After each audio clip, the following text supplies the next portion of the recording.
मुख्यमंत्री नीतीश कुमार एक अन्य मार्ग में मंगलवार को बाढ़ की तैयारी को लेकर उच्च स्तरीय समीक्षा बैठक करेंगे। नेपाल की ओर से बचाव कार्य में अवरोध पैदा किए जाने के बाद बिहार के कई जिलों में बाढ़ का खतरा बढ़ गया है।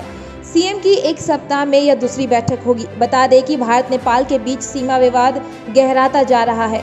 वहीं इसी बीच नेपाल ने पूर्वी चंपारण के लाल बकिया नदी पर निर्माणाधीन तटबंध के काम पर रोक लगा दी है, जिससे बिहार के कई जिलों में बाढ़ का खतरा मंडरा रहा है। जिसके बाद बागमती और गंडक नदी की सुरक्षा को लेकर अधिकारियों को अलर्ट कर दिया गया है। बिहार विधानसभा चुनाव के नजदीक आते ही रोज नए समीकरण बनकर और बिगड़ रहे हैं। बिहार के पूर्व मुख्यमंत्री जीतन राम मांझी भी आरजेडी से नाराज दिख रहे हैं। चर्चा है कि वे महागठबंधन छोड़ सकते हैं और ऐसे में एनडीए के नेताओं में काफी खुशी दिख रही है। उसके बाद बिहार सरकार के कृषि मंत्री प्रेम कुमार ने मांझी को एनडीए में शामिल होने का आमंत्रण भी दे दिया है। पटना स्थित भेंटा में जाप पार्टी के राष्ट्रीय अध्यक्ष पप्पू यादव शहीद सुनील कुमार के परिजनों से मिलने के लिए उनके पैतृक गांव तारानगर पहुंचे, जहां उन्होंने जवान की पत्नी और उनके माता पिता से मिलकर उन्हें सांत्वना दिया।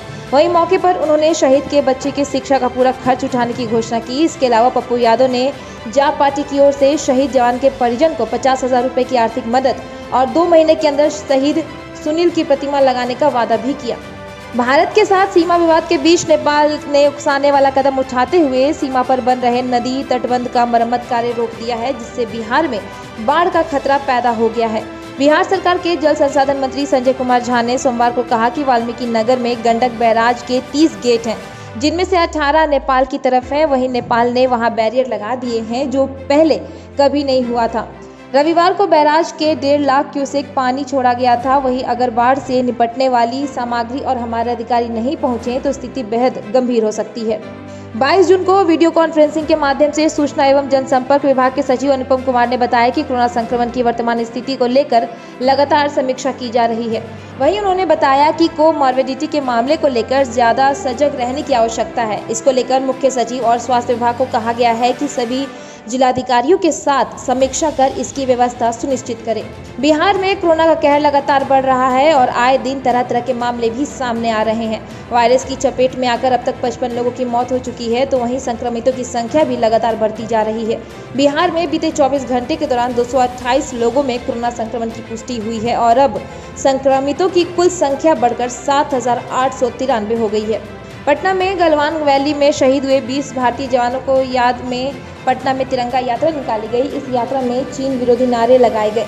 वहीं आक्रोशित युवाओं और बुजुर्गों ने चीनी सामान के बहिष्कार की अपील की और पटना के बीएड कॉलेज से लेकर कारगिल चौक तक शहीदों के सम्मान में तिरंगा यात्रा भी निकाली। रोहतास जिले के 5 लोग कोरोना पॉजिटिव पाए गए हैं। बता दें कि जानकारी के अनुसार इनमें से 3 मदनपुर, 1 कुटुंब और 1 औरंगाबाद प्रखंड से हैं।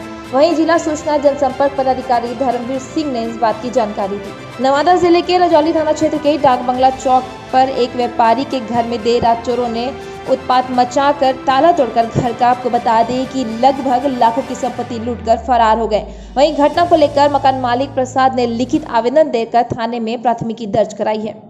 लमसम पूरा बाल बच्चा परिवार का सारा जेवर चला गया है और 25,000 नकदी मेरे जानकारी में था और पत्नी के जानकारी में क्या है हमको मालूम नहीं।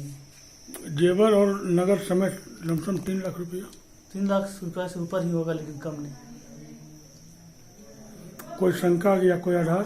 अब क्या कहें, हमारा तो पड़ोसी से सबसे मित्रता का संबंध है, हम किसी को कह नहीं सकते हैं। पुलिस आई है? पुलिस अभी तक नहीं आई, इन्फॉर्मेशन कर दी है। हम लोग पूरे पड़ोसी के साथ अभी थाना गए थे। अरवल जिले के विभिन्न क्षेत्रों में भाकपा माले नेता और कार्यकर्ताओं ने सरकार पर अनेकों आरोप लगाते हुए गलवान घाटी में सेना के एक कर्नल ऑफिसर समेत 20 सेना के जवानों को श्रद्धांजलि दी। वहीं भाकपा माले जिला सचिव महानंद ने कहा कि सरकार देश को गुमराह करने में लगी हुई है। बॉर्डर पर शहीद सेना अमर रहे, अमर रहे, अमर रहे। बॉर्डर पर शहीद सेना अमर रहे, अमर रहे, अमर रहे। शहीद सेना अमर रहे, अमर रहे, अमर रहे। तमाम शहीदों को लाल सलाम, लाल सलाम, लाल सलाम। शहीद सेना अमर रहे, अमर रहे, अमर रहे। बॉर्डर पर शहीद सेना अमर रहे, अमर रहे, अमर रहे। देश के साथ गुमराह करने वाला मोदी सरकार मुर्दाबाद, मुर्दाबाद, मुर्दाबाद। सहरसा में शहीद जवान कुंदन यादव और सुशांत सिंह राजपूत की मौत पर करनी सेना ने शोक व्यक्त कर श्रद्धांजलि दी, साथ ही कैंडल मार्च भी निकाला। इसके साथ ही सुशांत सिंह राजपूत के मामले में सीबीआई से जांच कराने की भी मांग की। सभी लोगों से जो यह हत्या है या आत्महत्या है, यह इसकी सीबीआई जांच की जाए। हम लोग का मांग है यह धवोली की पावन धरती है। इस धवोली की धरती से कई सारे राजनेता, कई सारे IAS IPS निकले हैं और कई सारे पदाधिकारी जो बहुत अन्य अन्य क्षेत्रों में है, अन्य अन्य जगहों पे, महानगरों में कार्यरत हैं।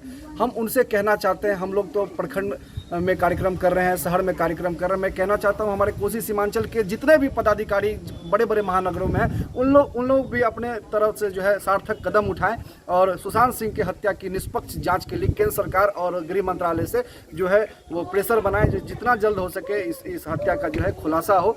भारतीय जनसंघ के संस्थापक श्यामा प्रसाद मुखर्जी के बाल दिवस के अवसर पर भाजपा नेत्री लाजवंती झा ने उन्हें याद किया और उनके मार्ग पर चलने का संकल्प लिया। इस दौरान उनके साथ कई भाजपा कार्यकर्ता भी मौजूद रहे और उन्होंने कहा कि श्यामा प्रसाद मुखर्जी का आज भारतीय जनता पार्टी के नेतृत्व में सपना पूरा हो रहा है। इनका स्पष्ट मत था कि एक देश में एक विधान, एक प्रधान और एक निशान होना चाहिए, क्योंकि अखंड भारत की सपना को ये साकार करना चाह रहे थे।